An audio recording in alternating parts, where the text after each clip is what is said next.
在地新闻，咱要来关心的是台中市复康巴士，去年有74万外人来坐，今年1月到8月，这坐人就有55万。也毋过，即马是有家属是跳出来讲，原本1礼拜进前就已经有约，煞伫要出发进前的前几天，才互人来通知讲，其实已经客满啊，这是互因真困扰。即马市政府是讲，疫情转好了后，今年坐复康巴士的人成本就是会变侪啦，所以会调到中型的巴士来营业。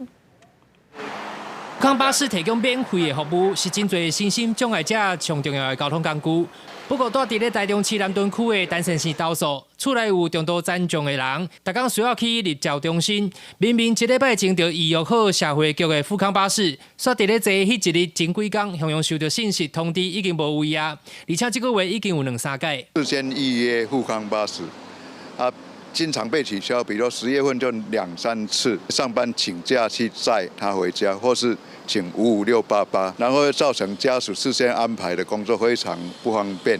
根据台中市府统计，今年1月到8月，全市总共有4336届复康巴士预约无调的情形，其中南屯所属的第2区营运区域就占3291届，比例高达75%，引起了真侪民众批评。社会局是表示，今年因为疫情解封，这需求暴增。目前这区有66台复康巴士，后续会安排中型的复康巴士支援，鼓励共停来营运。今年就忽然因为疫情整个趋缓解封，所以它需求就快速的成长上来，